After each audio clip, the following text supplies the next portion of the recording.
Visiones y revelaciones completas de Ana Catalina Emmerich. Episodio 109. El mensajero del capitán de Cafarnaúm. Desde Naín, Jesús pasó por el Tabor, dejando a Nazaret a la izquierda, y se dirigió a Caná, donde se hospedó en casa de un escriba, cerca de la sinagoga. El vestíbulo se llenó enseguida, porque habían conocido su llegada de Enganim y le esperaban. Enseñó toda la mañana, cuando de pronto llegó el criado del centurión de Cafarnaúm, con varios acompañantes, montados en mulos. Venía muy apurado, con grande ansia y temor, buscando la manera de acercarse a Jesús, sin poder conseguirlo.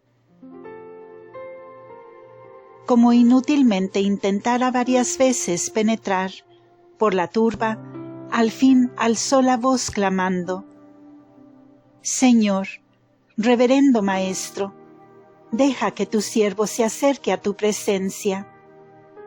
Yo soy un enviado de mi Señor de Cafarnaúm, y como si yo fuese el Señor y el padre del niño, te ruego que vengas enseguida conmigo, pues que el hijo está muy enfermo y cercano a la muerte».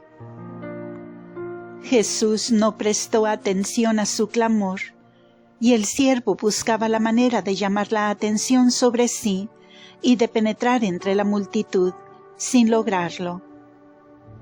Volvió a clamar: «Ven enseguida conmigo, porque mi hijo está para morir».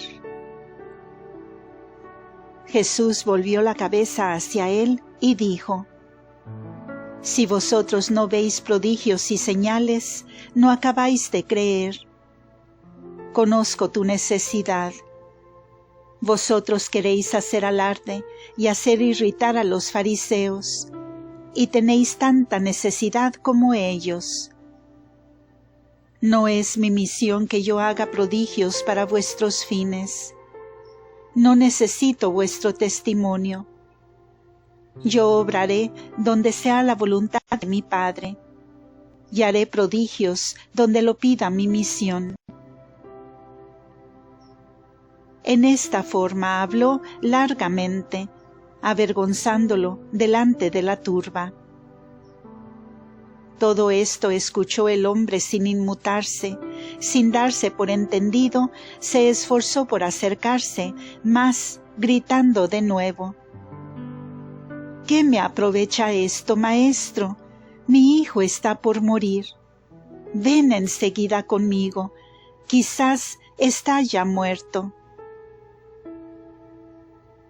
Entonces díjole Jesús: «Vete, que tu hijo vive». El hombre preguntó: «¿Esto es verdad?». Jesús le respondió: «Está sano desde esta hora. Te doy mi palabra». Entonces creyó el hombre y no insistió en que Jesús marchase con él. Montó en su cabalgadura y marchó en dirección de Cafarnaúm. Jesús dijo al pueblo: «Esta vez lo quiero hacer.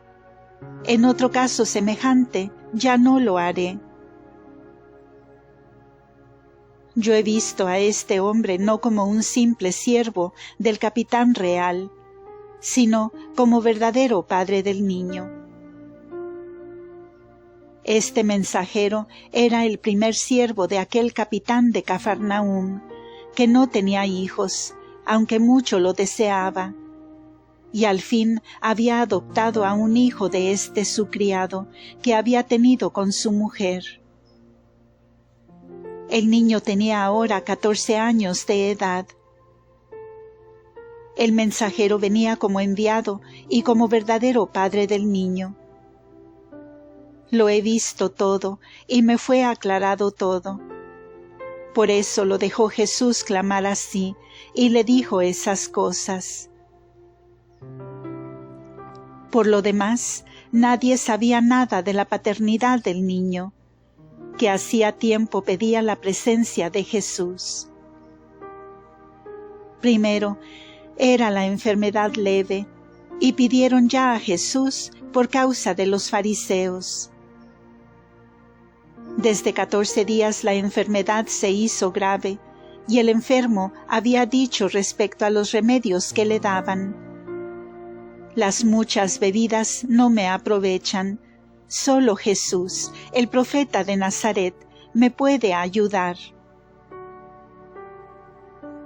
Como ahora el peligro había aumentado, habían mandado mensajeros a Samaria con las santas mujeres.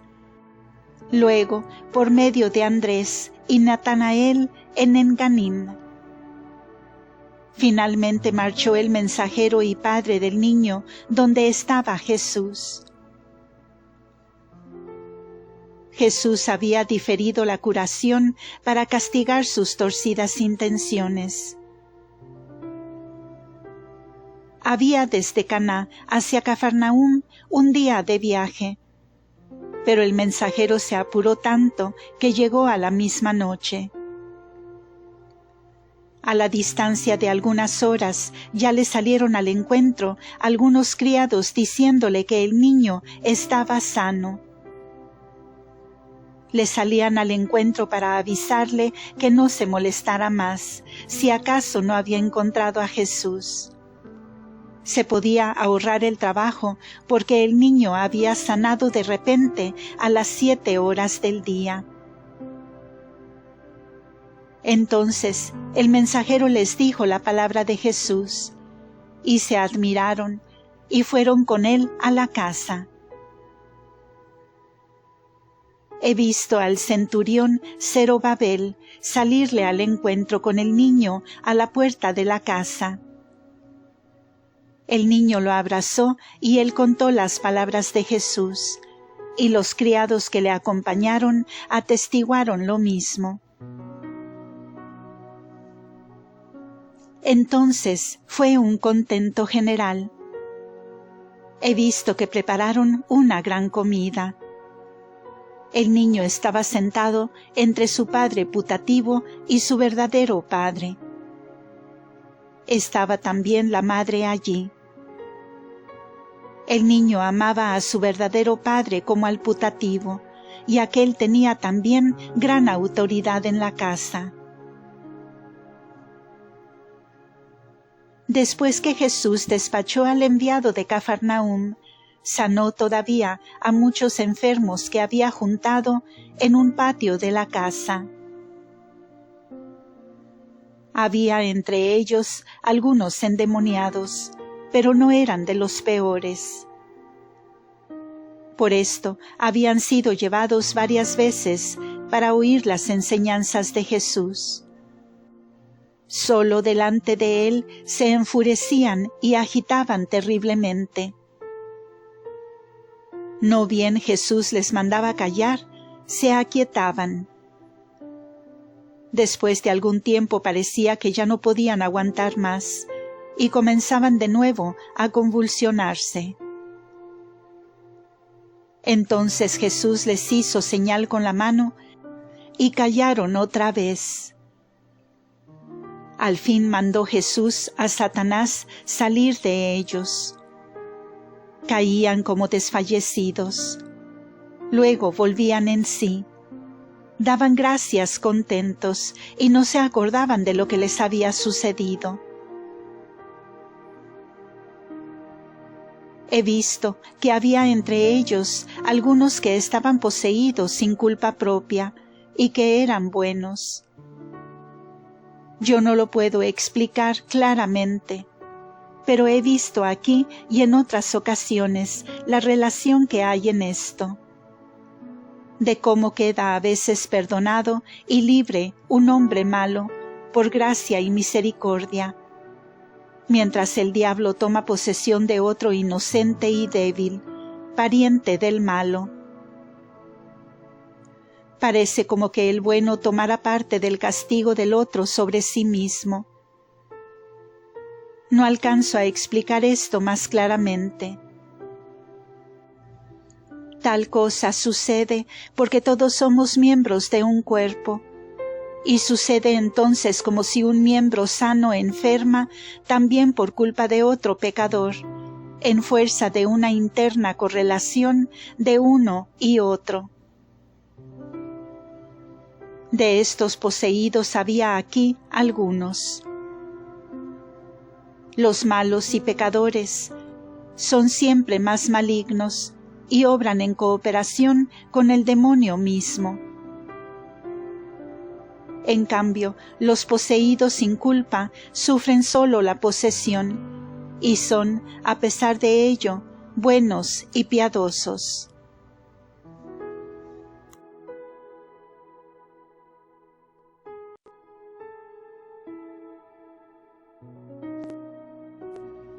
Jesús enseñó en la sinagoga, a la cual le habían invitado algunos escribas y fariseos de Nazaret. Decíanle que había llegado hasta ellos la fama de los grandes prodigios obrados en Judea, Samaria y en Ganim. Añadieron que él sabía lo que pensaban en Nazaret, que quien no hubiese estado en la escuela de los fariseos no podía saber mucho, que era su deseo que fuese a Nazaret y enseñara allí algo mejor. Pensaban con esto halagar a Jesús. Éste les respondió que no pensaba por ahora ir allá, y que cuando fuera no iban a conseguir de él lo que pensaban. Después de la sinagoga, asistió Jesús a una gran cena en casa del padre del novio de Caná. Este novio de Caná, llamado Natanael, fue seguidor de Jesús y ayudó a mantener el orden en la enseñanza de Jesús y mientras sanaba a los enfermos. Estos esposos viven solos y reciben sus alimentos de casa de sus padres. El padre renguea un poco. Son gente buena.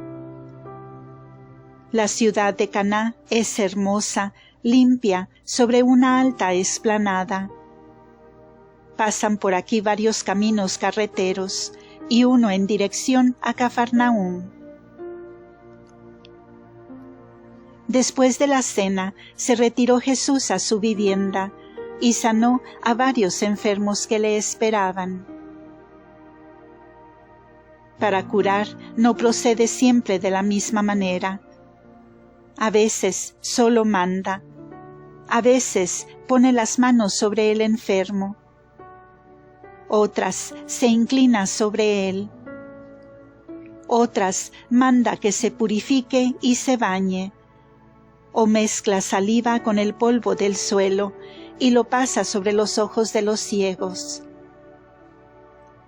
Unas veces los exhorta, otras les dice sus pecados, y en algunas ocasiones los despacha, dejándolo para otra vez.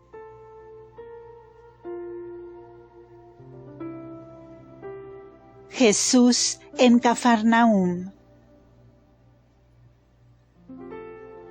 Cuando Jesús se dirigió desde Caná a Cafarnaúm con los discípulos, le siguió también Natanael. Su mujer, su tía y otras ya habían partido para Cafarnaúm. El camino, a unas 7 horas, va en línea bastante recta y lleva a un pequeño lago como el de Ainón, rodeado de casitas y jardines. Aquí empieza el fértil valle de Genesaret. Se ven torrecitas y guardianes que cuidan los huertos. Cuando Jesús se acercó a Cafarnaúm, empezaron a enfurecerse varios endemoniados delante de la puerta. viene el profeta. ¿Qué es lo que quiere? ¿Qué tiene que ver él con nosotros?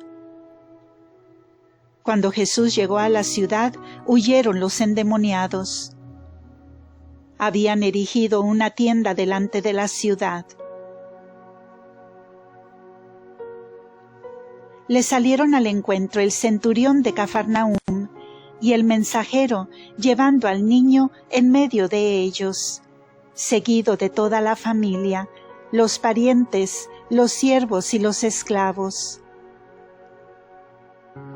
Estos eran paganos, enviados por Herodes. Parecía una procesión.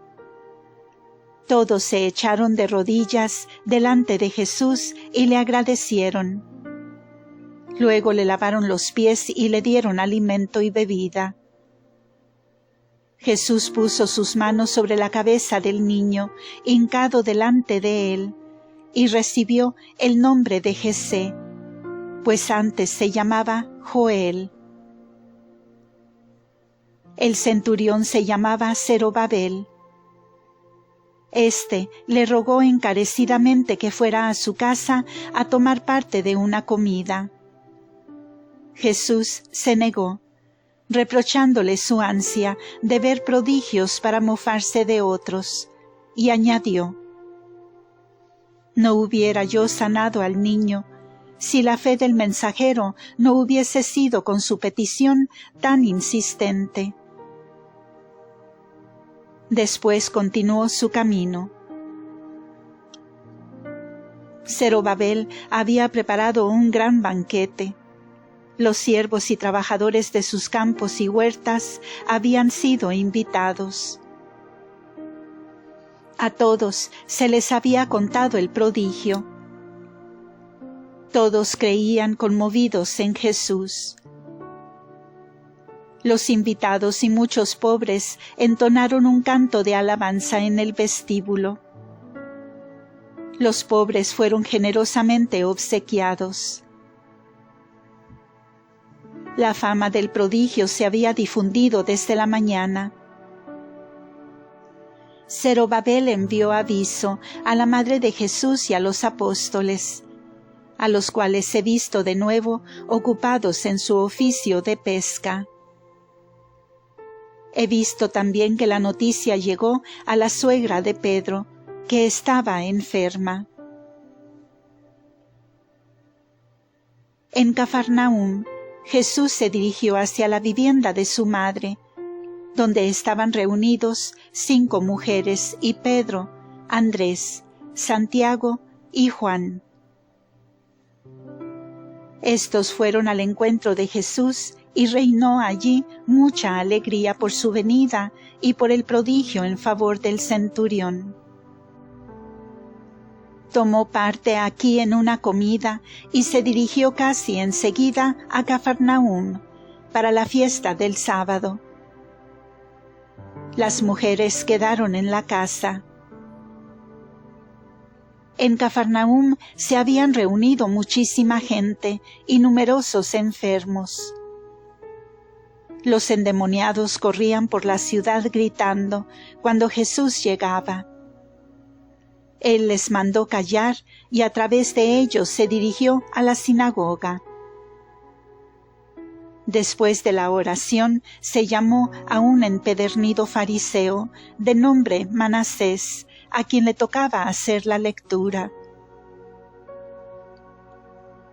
Jesús pidió los rollos de las Escrituras y dijo que quería hacer la lectura.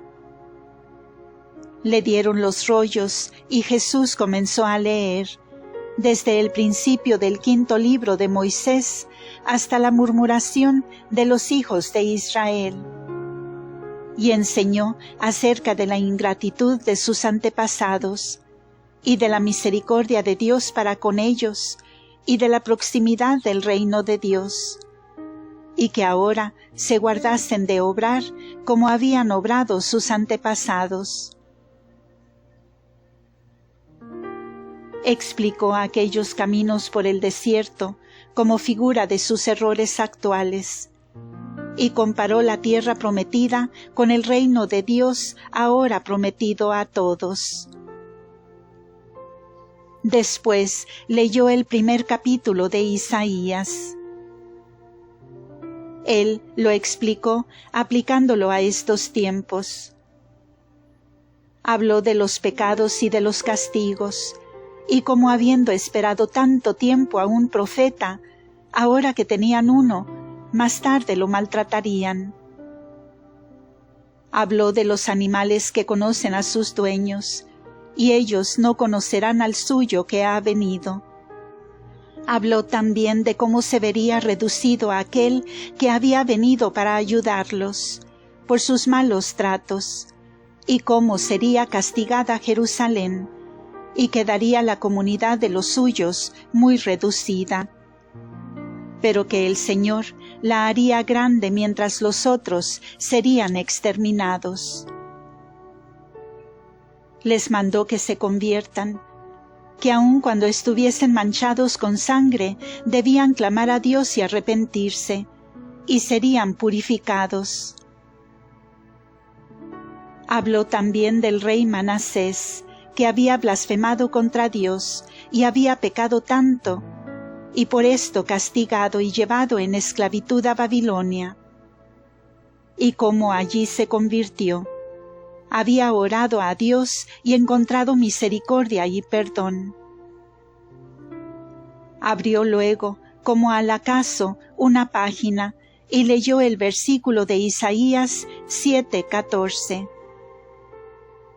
Mirad, una virgen dará a luz. Y explicó este punto, refiriéndolo a su persona y a la venida del Mesías. Esto mismo había explicado cuando estuvo en Nazaret, antes de su bautismo, y lo había comentado, y ellos, mofándose, decían entre sí: manteca y miel no le hemos visto comer mucho en casa de su padre, el pobre carpintero. Los fariseos y las otras personas no estuvieron conformes de que Jesús les hablase tan severamente sobre la ingratitud. Esperaban algo más halagador, pues lo habían recibido bien. Fin de este episodio. Continuará.